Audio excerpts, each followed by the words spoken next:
ZVL.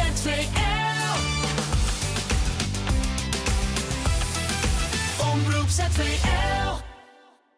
Vandaag begint de vastenactie van de Elisabeth-parochie weer. Dit keer in Westdorpen, waar het de voorgaande jaren in Sas van Gent nog plaatsvindt. Ze hebben hier weer een leuk kledingwinkeltje geopend met allerlei tweedehands kleding. Wij gaan eens een kijkje nemen. Komt u mee? Er is voor ieder wat wils in de nieuwste kledingzaak van Westdorpen. Van jong tot oud en zelfs voor de carnavalskleding kun je er terecht. Het zorgt in ieder geval voor veel publiek bij de opening.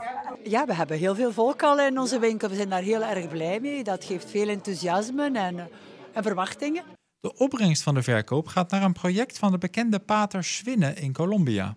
Hij is daar in de jaren 77 terechtgekomen met zijn orde, de Camelianen. En sindsdien hebben zij daar al heel wat voor de arme bevolking in de wijk La Paz gedaan. En nu het laatste project waar wij nu concreet actie voor voeren, dat gaat over het ontwikkelen van stadslandbouw, het ontwikkelen van moestuintjes, zodat mensen kunnen voorzien in hun eigen voeding, gezonde voeding met groenten, verschillende groenten. En dat ze mettertijd ook die groenten zullen kunnen verkopen om er iets mee te verdienen. Dat ze dus ook werk zullen hebben. Ook vorig jaar werd er al geld ingezameld voor het project van de pater in Colombia. Het is altijd een project voor een aantal jaren, voor een jaar of 3. We zijn vorig jaar begonnen met Cyril Swinne. Dus dit is nu het tweede jaar. En inderdaad, er zijn al wat resultaten, want er zijn zo ondertussen al een 66 moestuinen voor families. Dus families die dus voor zichzelf hebben. Er zijn ook gemeenschappelijke moestuinen. En er is al heel veel vorming, workshops rondgebracht, want mensen moeten ook de know-how van het telen van groenten leren kennen. Bij de feestelijke opening waren naast enkele koopjesjagers ook veel vrijwilligers van de Elisabeth-parochie aanwezig, die in de afgelopen jaren iets te maken hebben gehad met de jaarlijkse kledingwinkel. Zeker, wij doen de kledingwinkel al jaren en jaren. Eigenlijk altijd vanuit Sas van Gent.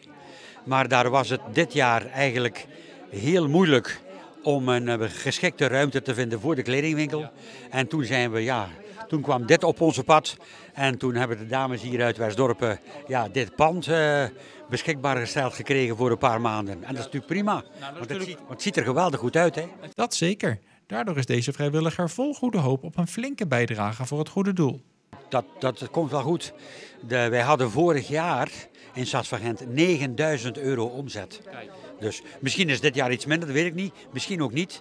Want het is natuurlijk zaak dat we de mensen die gewend waren in Sas van Gent naar de winkel te komen, nu naar Westdorpen te krijgen. Hè? En daar doen we de nodige moeite voor. De vastenactie is een voorbeeld van de nauwe samenwerking tussen de 3 parochies in Zeeuws-Vlaanderen. Er zijn een heleboel acties in heel Zeeuws-Vlaanderen. Want de hele actie gebeurt door 3 parochies. De Andreasparochie in West-Zeeuws-Vlaanderen, de Heilige Maria Sterre der Zee in Oost-Zeeuws-Vlaanderen en de Elisabeth-parochie in Midden-Zeeuws-Vlaanderen. En iedere parochie heeft zo zijn eigen activiteiten, zeg maar. Maar dit is een van de grotere activiteiten.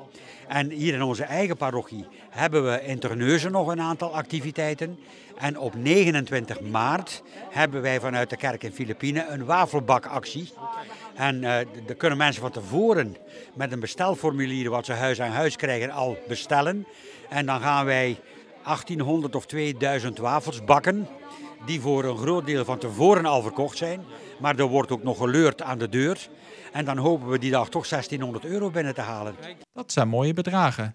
Toch is de bijdrage van vele vrijwilligers en sponsoren een onmisbare schakel bij het opzetten van de kledingwinkel. Onze dochters die hebben hier de bakermat en die hebben iets lekkers voor bij de koffie gebracht. Ja. En voor de rest, alles wat we aan kleding over hebben, waar we denken dat bruikbaar is, brengen we hier naartoe. Of je steekt zoiets in het potje, dat kan ook, hè. Dan zul je ook het goede doen. En ook geloof ik de afgelopen jaren bent u ook al betrokken geweest bij de vastenactie, hè?